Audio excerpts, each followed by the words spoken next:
Before we get going into your Hockey IQ podcast episode, I want to thank our sponsor, Rapid Shot. Rapid Shot is the smart shooting lane. It's like a batting cage for hockey players. Very cool. Tracks your shot in three ways: accuracy, shot speed, and reaction time. Easy to use. Actually, I used it when I played and was growing up. Very easy. Simply scan your phone in, select your settings, and start shooting. You can see your stats on the app and online. You can check them out at rapidshot.com. Great small business. I actually grew up with one of the owner's sons and have played with all the family members by now, just in local pickups here in Ohio. Very cool local business. Awesome product. I love it. I know quite a few NHLers have them in their homes. A lot of D1 programs have it at their rinks. So you have to check this out. Rapidshot.com. Check it out. Rapid Shot, thank you so much for sponsoring our podcast.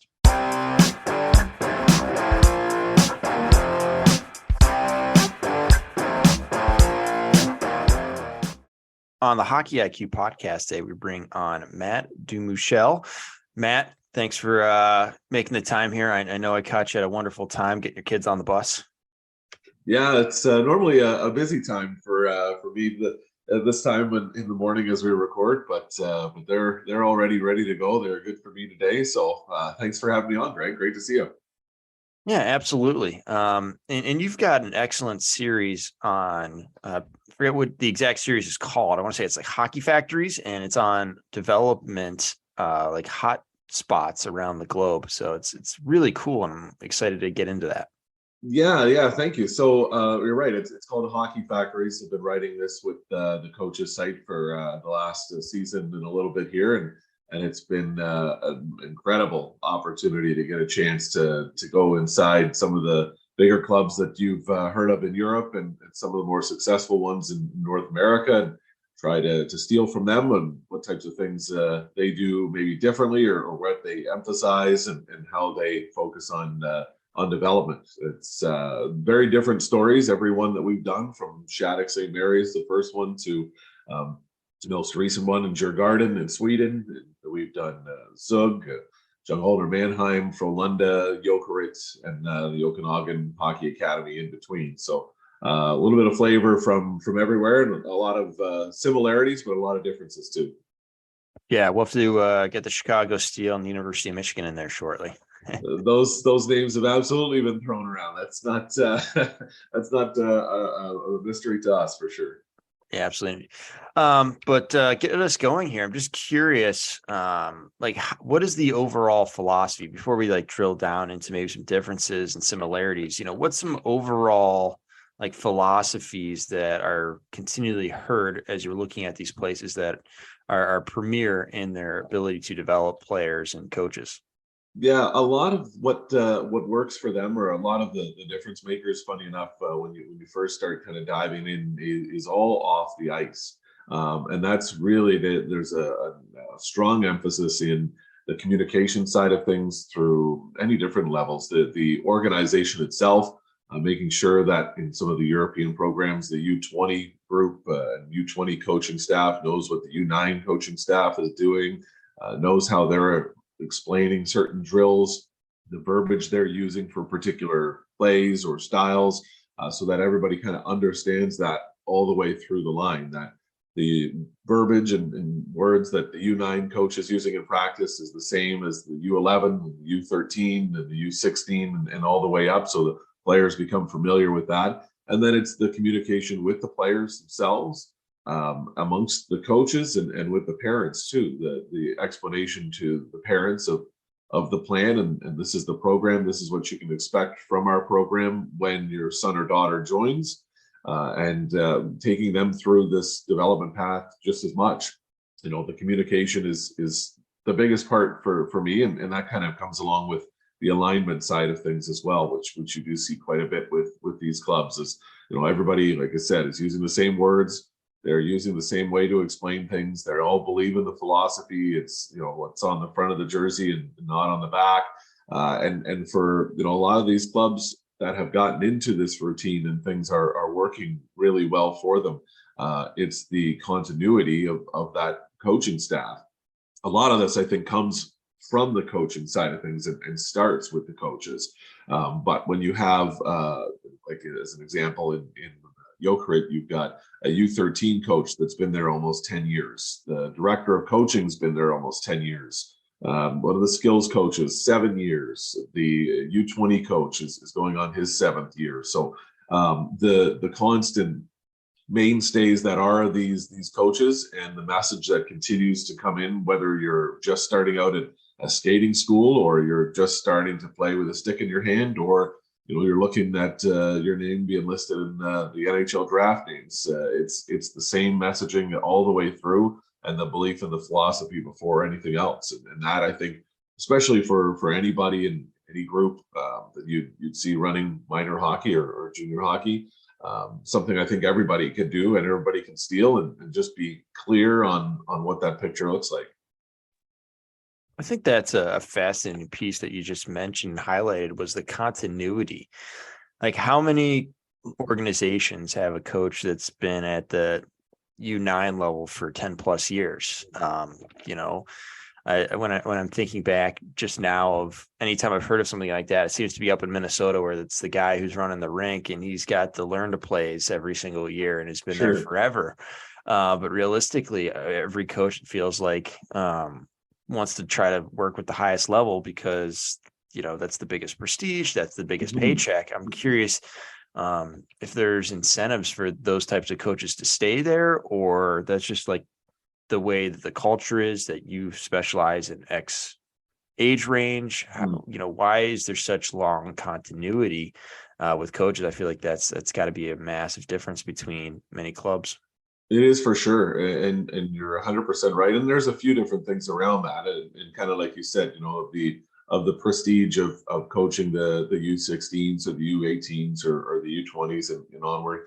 I would suggest with some of the programs in Europe, they'll start from the bottom and move all the way through. So Jokerit, again, as an example, will have some parent coaches that start at U9, and they normally have a coach, full-time coach, or what they determine a full-time coach by the end of the year or so. And they move with that group until they're the U13 level. So you're getting the same coach, you're getting the same experience all the way through those younger years. So you may have somebody that goes U9 to U11 to U13 and kind of stays in that window.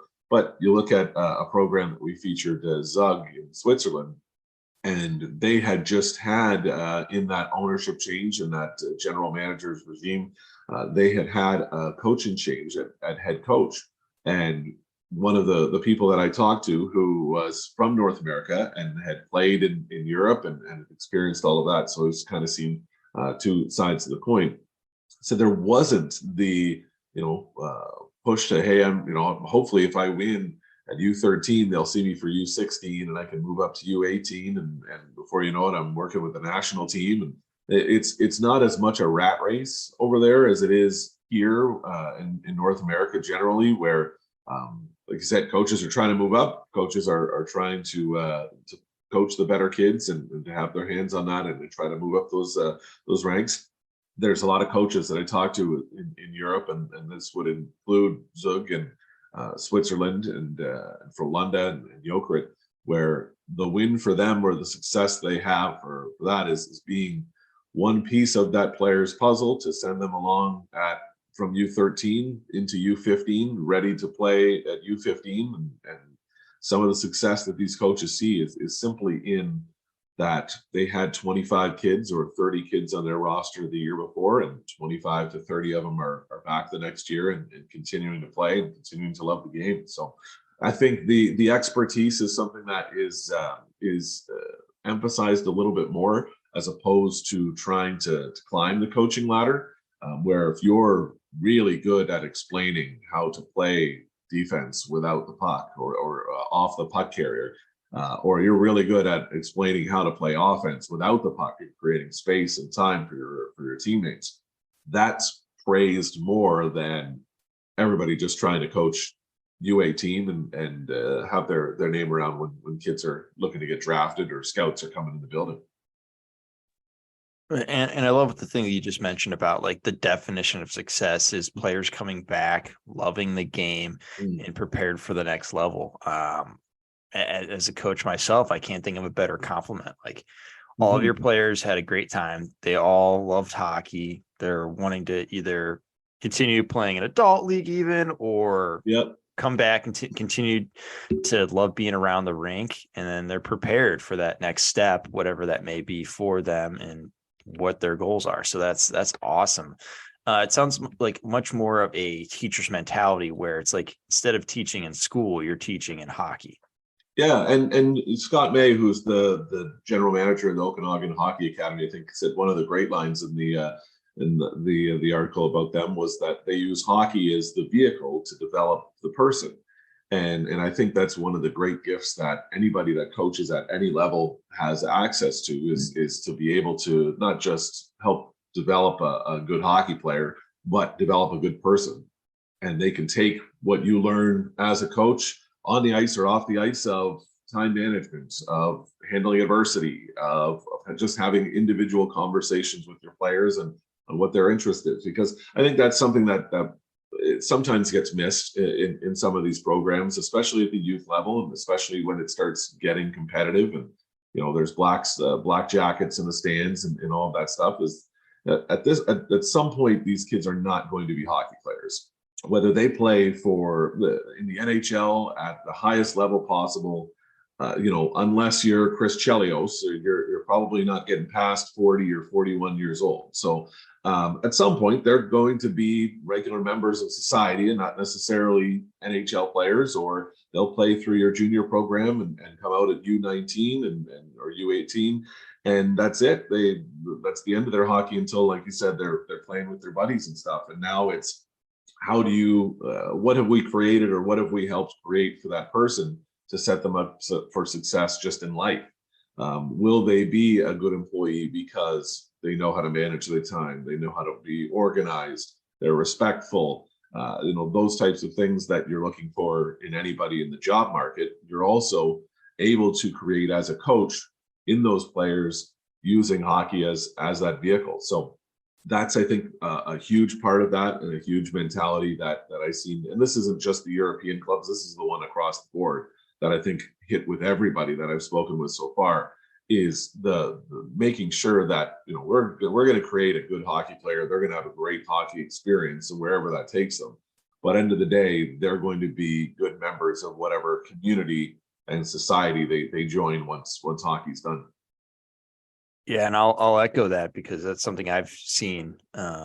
Is the kids who develop like awareness of their surroundings and situations and that maturity tend to also be able to develop themselves much faster. So like it's like a catch-22 where it just feeds on itself in a positive way for player and personal development. And they all seem to go together. I'm assuming that's something that was seen. If you're saying that every single program is like that, that's clearly something that anyone can steal, is understanding we need to develop the person, and hockey is the vehicle. And maybe it's less on X and O's and more of, maybe we sit them for a shift after they've done something against team rules and help them work through adversity, or, set out a game, whatever it may be, Yeah. or just do situations like my University of Akron. It's a club team, and we do Life U before our Monday practices. So just bring in speakers from different areas of life. It could be a CEO one week talking about starting a company and not being an entrepreneur. Next could be a social worker talking about his experiences. We've had guys that have been to Afghanistan, the whole 9 yards. I feel like that's been more instrumental to keeping players around, and also developing the good quality people that leave your program and that make it proud. So that's awesome to hear that. Yeah, for sure. Okanagan Hockey Academy was a great example of that, and Shattuck would as well, in the sense that they can use that from that education side of things as a motivator, and for lack of a better term, a penalty as well if they're not representing the club or pulling up their socks and working on both sides. Right, the student athlete thing is very real in these high school academies, just like it is anywhere else. If the kid's not getting good grades, they get left behind from tournaments. If they're having problems with school, there's a pipeline there that they hear about it from the school. The school will let the hockey club know. The coach will have a conversation with them. The parents will find out. The parents will have a conversation with them. So at some point, because of the communication, the pipeline that's been created of understanding through all of those sides of the triangle, the program itself, the coaches, the school, and the parents, those conversations are all had three or fourfold. And, congratulations, great job on this mark, or, hey, I heard that you were late handing this project in. You're going to hear that 3 or 4 times, and the kid very quickly learns he'd rather be patted on the back than scolded and have hockey taken away. So it's something that certainly plays into those programs too, because ultimately, like I said, the focus is on development, player and person. They want to make sure that player has the best experience they can possible, but with the acknowledgement and the understanding that if the second they leave the doors of Shattuck St. Mary's, if for whatever reason they never play another organized game of hockey in their lives, they're coming out a better person than they went in. And at 20, 21 years old, they've got a lot of living left to do. That hopefully some of these tools they're learning on the ice and off the ice are what's going to propel them into great jobs and great careers, and financially support themselves and their families one day, and take all of that stuff from hockey and to be able to give that a gift as a coach. That's about as impactful as you can possibly ask for. If you're creating taxpayers, you're doing it right. Yeah, we want taxpayers for society, productive taxpayers. Exactly. And for the clubs too. I mean, the benefit of that afterwards is, and we had kind of gotten into this conversation a couple of days ago. A group of friends of mine and I that are involved in some minor hockey programs. And, ultimately, we're trying to create the next generation of whatever team it is that you're with. I'm the assistant GM of the Leamington Flyers and the Greater Ontario Junior Hockey League. The best thing we can do for some of these kids, if we're able to get them D1, D3 scholarships, get them into Junior A or playing a pro level at some point, is they return home one day and maybe they want to coach, or maybe they want to invest as a sponsor, or maybe they want their kids' goal one day, because dad talks so much about his experience with the Leamington Flyers, as he wants to be a Leamington Flyer and go to games and support the team, and it becomes a full circle thing. And all of that really, again, comes from something that's extremely easy to do. Nothing I think we've talked about so far here, Greg, is impossible for any minor program, and quite frankly, I don't think it really costs anything either. So there are things that all the clubs that I talked to, I was always impressed with the fact that none of these clubs are keeping anything they're doing a secret. They want this to get out because they think this is the best way to help minor hockey or develop junior hockey players. They want their the Frolunda way to be copied as much as you want to try to copy it, because in one breath they think that their way is the best way to develop hockey. And on the competitive side of things, they don't mind that you're going to try to steal whatever Frolunda does, because Frolunda is Frolunda and they'll find a way to do it better than you. And you can take whatever feedback or whatever ideas they have and implement that into your program. And if it makes your program better, that's great. But end of the day, Frolunda is about as competitive as it gets, and they're going to find either a better way of doing what you just stole or a completely different advantage entirely. The secret is in execution. That's why we give all our secrets away, right? Because we know really it's execution. Can you execute as well? And there was something you kind of mentioned in your response there, and it really stuck out to me, was around the idea of like creating community, whether that be with the players or the parents, the coaches, and just creating that community feel.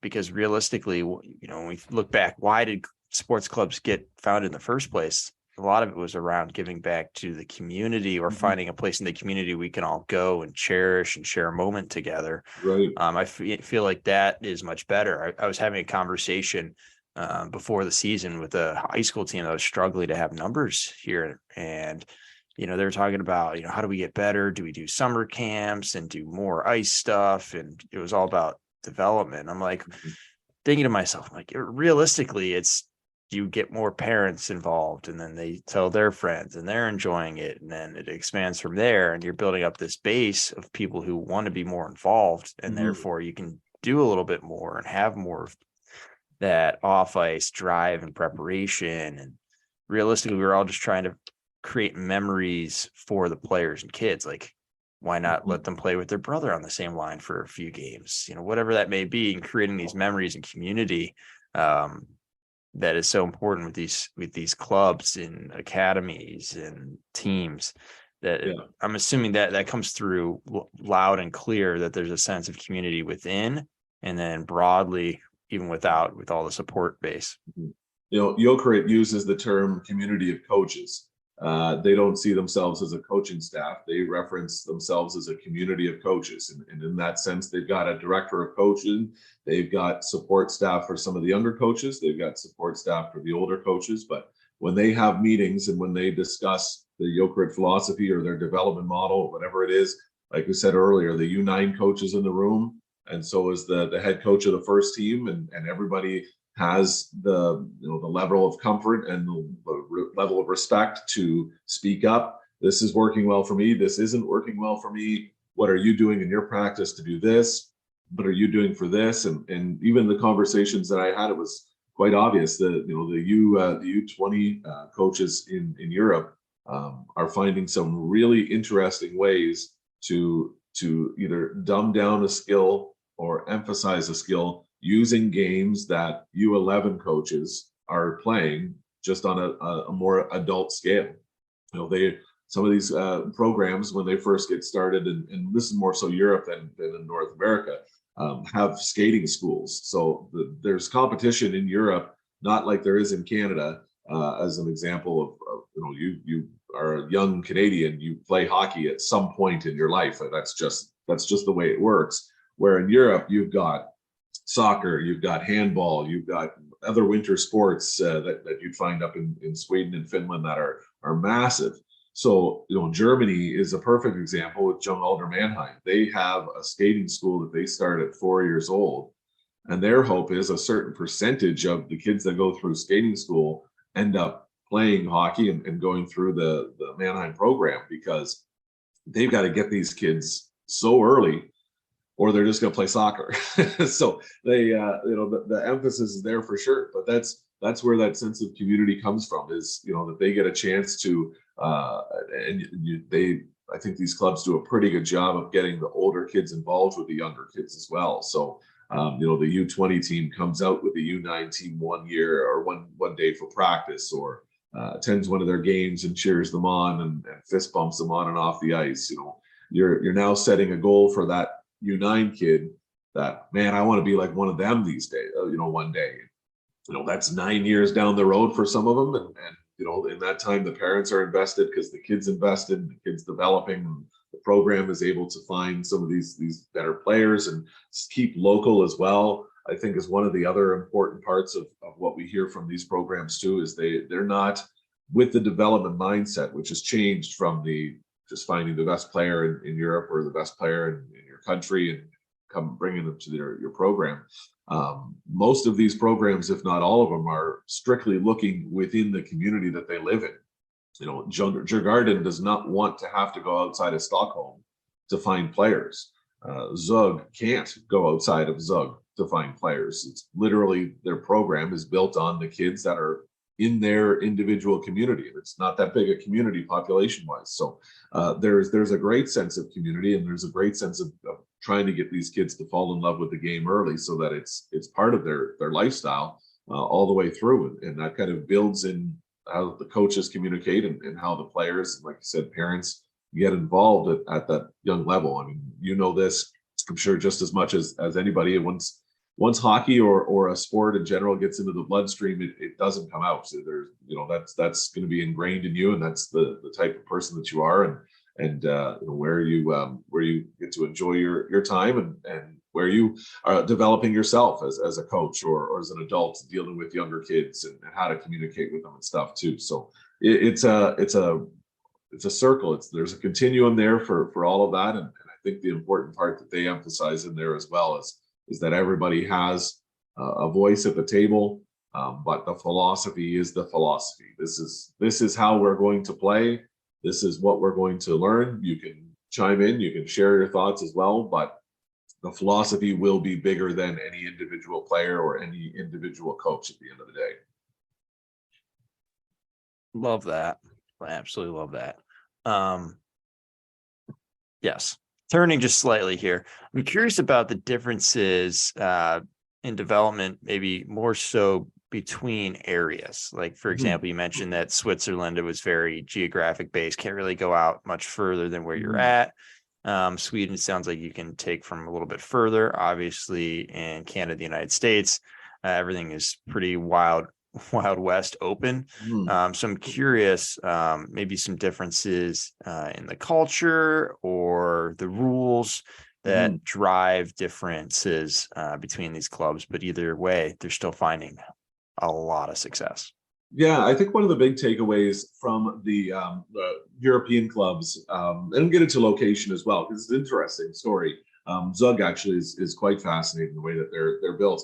But the one thing that we have to acknowledge and consider with the European clubs in comparison to North America, and it's not necessarily good or bad, it is what it is. The European model does allow for more time to develop than in North America.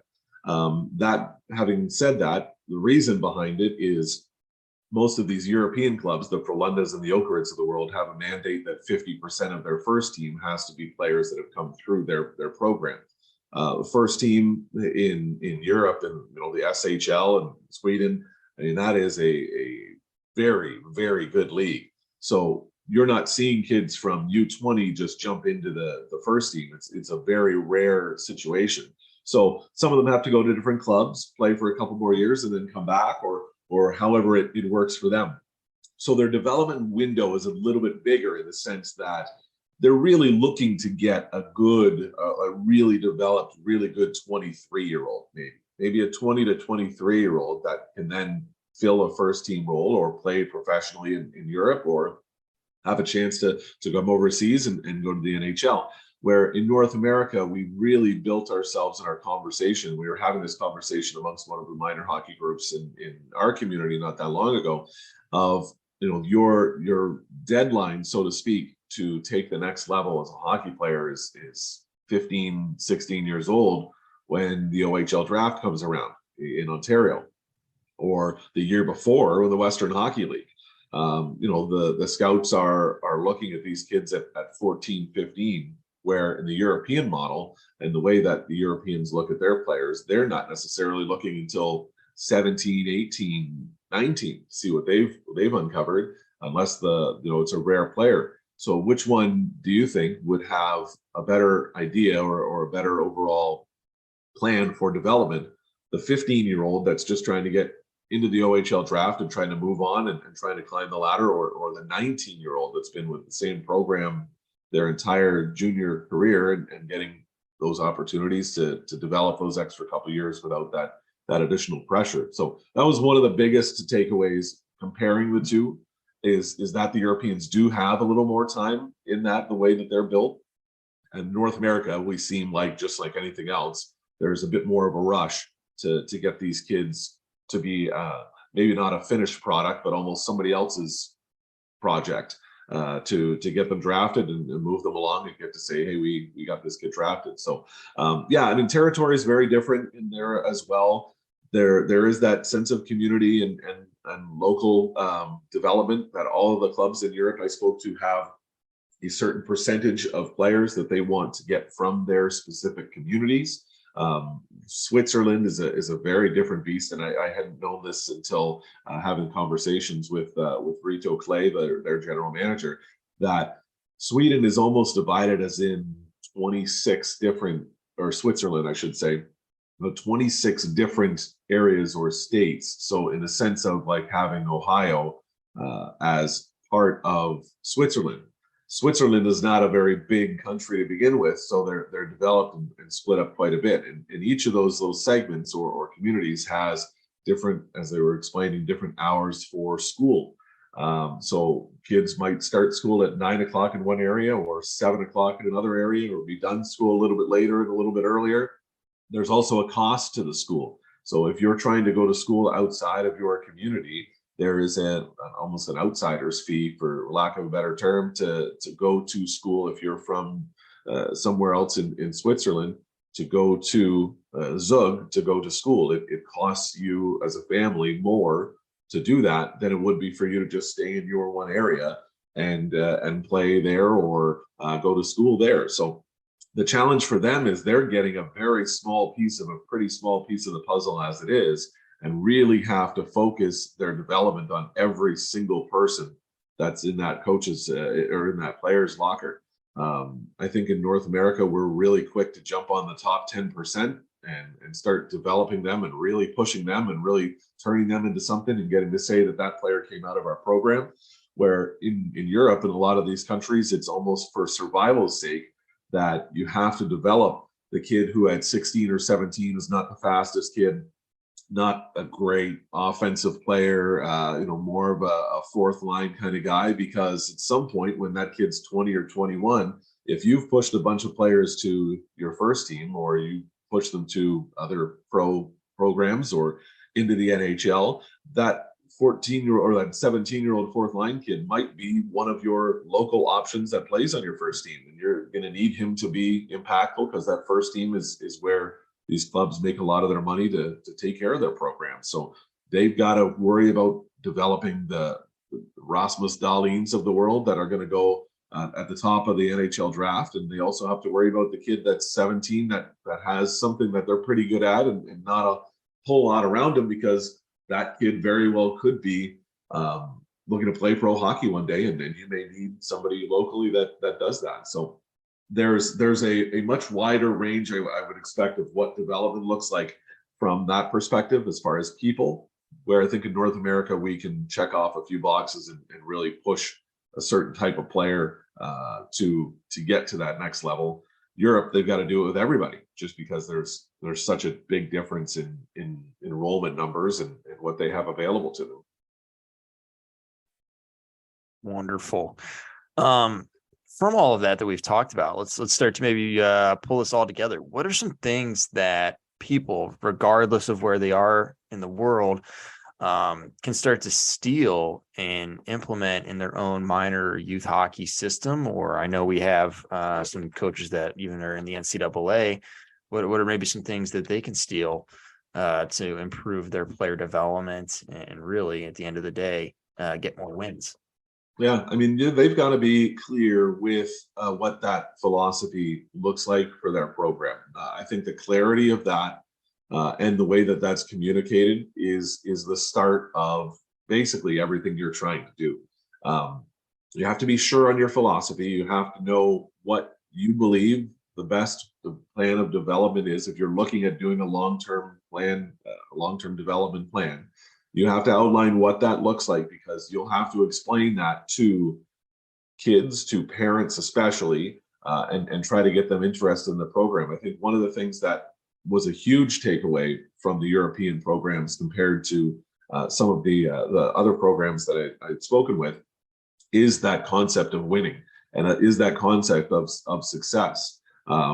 With a couple of programs, I had to specifically ask them, when does winning start to matter? Because none of them talked about it. Not one of the coaches or in that development picture, not one of them talked about it. So, you have to be clear of what that development model is going to be, and you have to stick to that model, because your philosophy has to be bigger than your coaches and your players and your parents and all of that stuff as a board or as an entire organization, because that's the boat that's going to carry you down the water.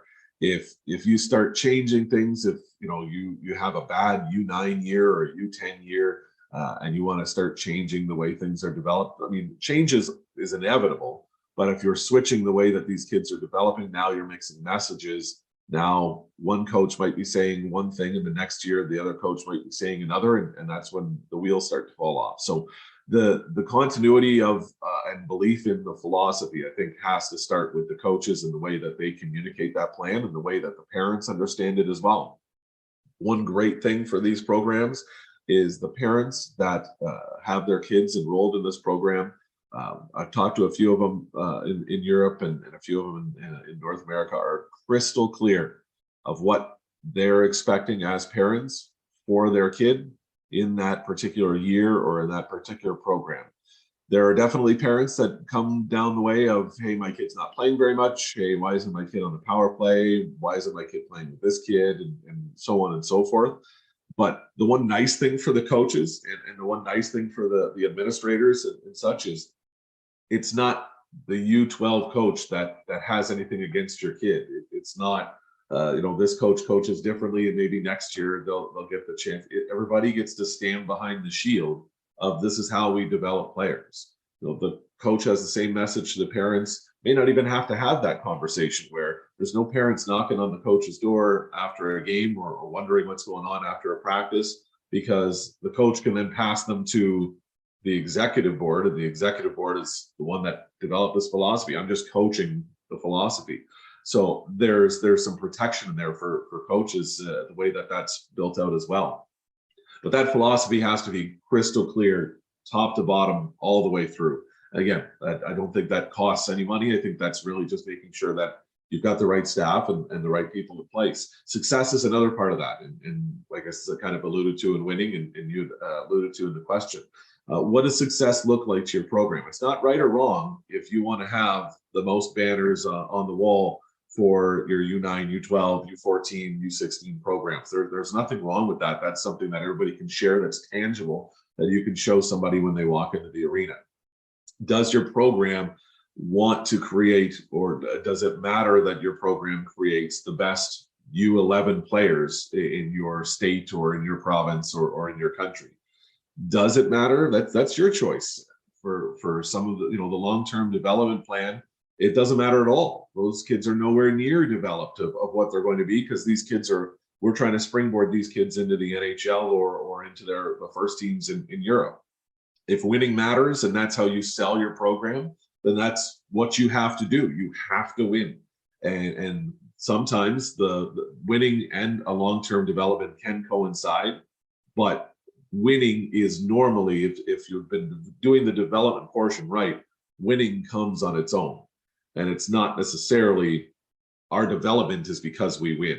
We develop, and so we win when the winning is when when it matters. Some of these European programs that they're not concerned about winning until maybe that U16, sometimes even U18 level. Where I'm sure you've seen it as well, Greg. I think for the most part in Ontario or Canada, some parts of the States as well, that's lunacy to think that they don't necessarily need to win the province or win the state or win this tournament or that tournament when they're 12 years old, because that's what we do. We win, right? We want to win. Everybody wants to feel winning. I had one coach with Frolunda that had said the best thing that these kids can experience is losing, because no one likes that feeling. And now this is we lost because we were not executing this, and this. However that conversation goes after the season. You can be sure as heck that those kids that don't like losing and want to experience the other side are motivated, competitive, and develop that already through their time, that when they come back next year, they're going to be focused on these types of things that they did not execute properly to lose that year before. It builds the competitiveness and it builds the fire in some of these kids that they may not experience anywhere else. Sometimes you got to lose to win. I've always been a proponent of it. Even to some of the, you look at some of the NHL teams or some of these, I'm a big baseball fan. Look at some of the baseball teams that have gone through the last little bit in the playoffs and in the World Series. I think losing the first time around is probably the best thing that some of these teams go through. You come back even better. The ownership group or the general manager goes and finds somebody and spends a little bit of money, changes the way, Tampa Bay changed the way that their bottom six were built in the playoffs, and then went to the 3 state Stanley Cups after having some downtime in the first round of the playoffs there against your boys in Columbus. So it really changes some philosophies, that idea. And again, you have to ask yourself, and there's no right or wrong answer. It's what you want for your program. If winning at U13 is what matters and what sells your program, then you have to win. If it's not, if it's we're trying to develop the best kids for the draft or the best kids to be ready for our first team, and that's what you got to do, and you got to do it better than anybody. I think the thing that really stuck out to me is winning will happen on its own. Like if you just focus on the process rather than the result, you'll have a much better time, experience, and be able to develop better. Obviously we said you sometimes got to lose to win, but realistically, it's going through that experience and understanding what it takes and understanding the process is so critical, because there's a process to all of this, right? Like Sun Tzu, every battle is won before it is fought. It's all about the preparation and how do we prepare to win and let winning just take care of itself. Sure.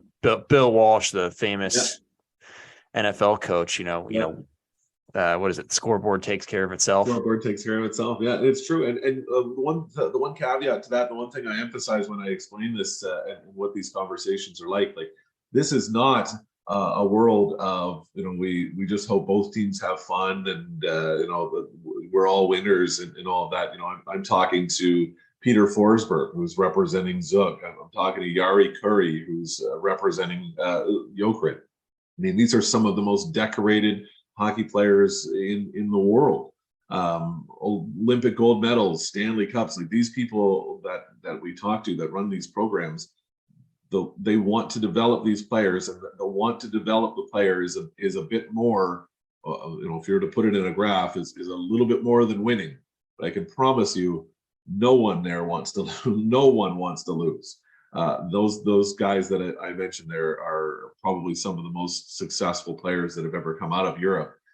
They don't lose, and so their winning is in the development, like we said almost at the beginning of the conversation, getting those kids to stay with the program, stay with hockey, fall in love with the game, develop them as they go, and then they'll turn around one day and hopefully be able to share the success and whatever that success looks like, winning U18s, winning national championships in Europe, having players drafted in the NHL, your first team winning a championship with 50% of your players that have been developed throughout your program. There's any number of different ways of defining success.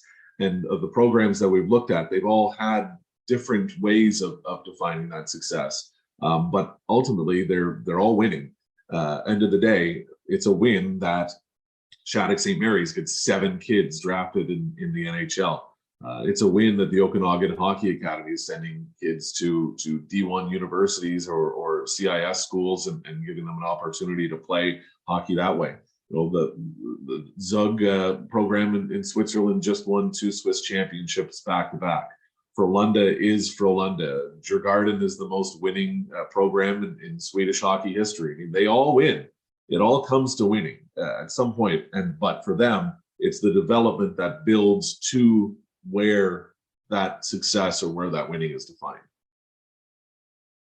Yeah, and I'm curious to hear about the Zug program, because it's a really interesting one. And Ted Suikinen, I always butcher his last name. Has been on the podcast before, and I talked to him time to time, and it's fascinating what they're doing there. I'd love for you to maybe just give a quick 30-second commercial of what they're building. So I think it's relatively unique. Actually, we've had their head coach on the podcast as well, because he's got some really interesting tactics. Like they're really trying to push the edge of what we can do in hockey at the highest level and the youngest levels. Yeah, it's fascinating, and it starts and ends with that program with OM, which is their massive training facility that was built there a number of years ago. It is world class, maybe the best facility in the world for sports science, and there's such an emphasis on sports science in any level.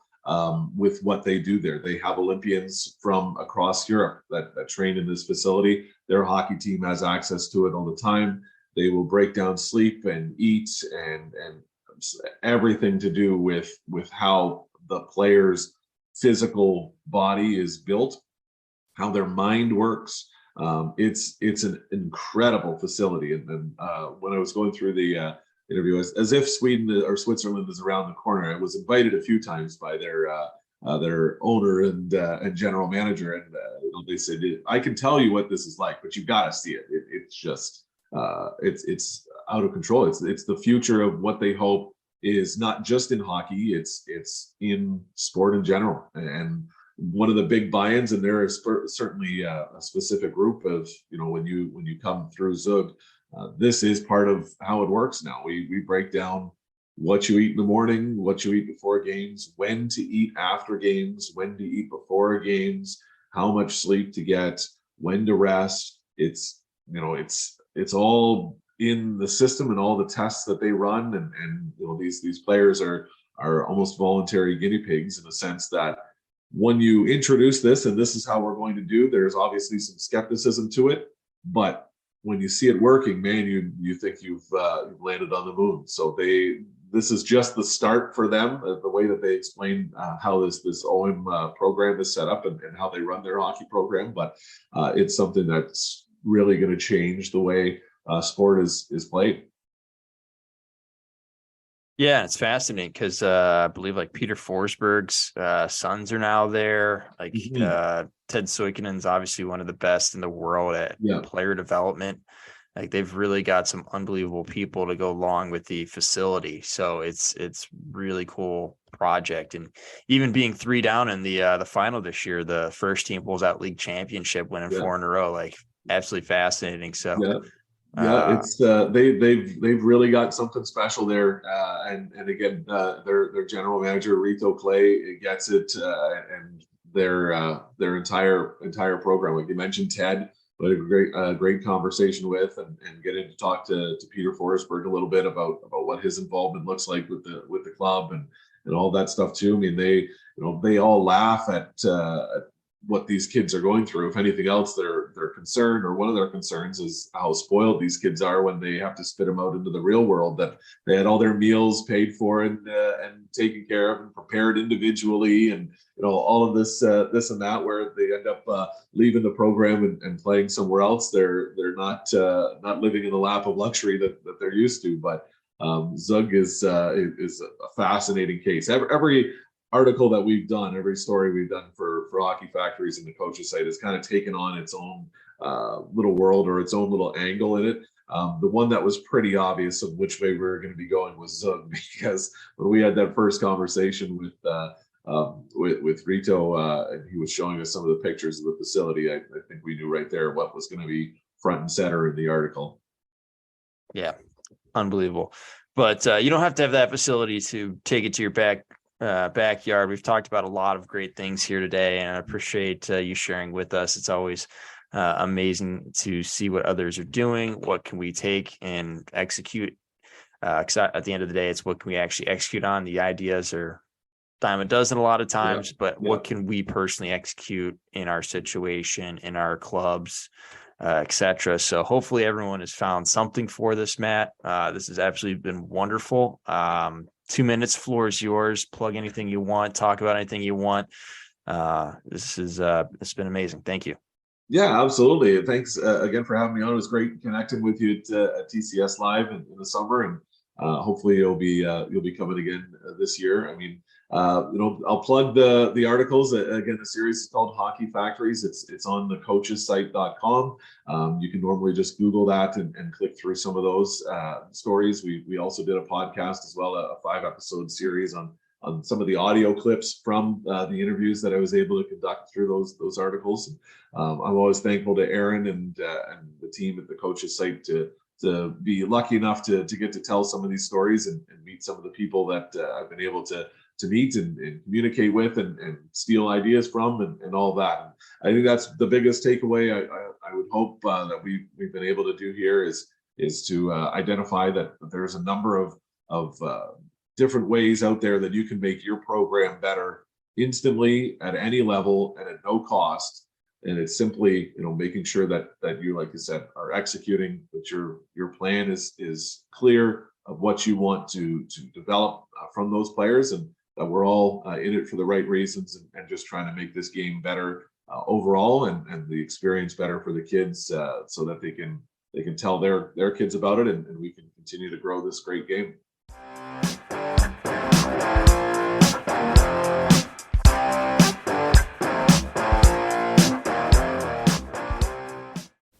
That concludes this week's episode. Thanks for joining us here at Hockey IQ. If you haven't already, take a quick moment to hit that subscribe button, give us a thumbs up, and drop a review. If you want to be a great teammate, even recommend us to a friend. You can follow us at Hockey's Arsenal on Twitter and Instagram. Check out the website, hockeysarsenal.com, where you can subscribe to the weekly newsletter. You won't regret it. Catch your buttes here next week for a brand new episode.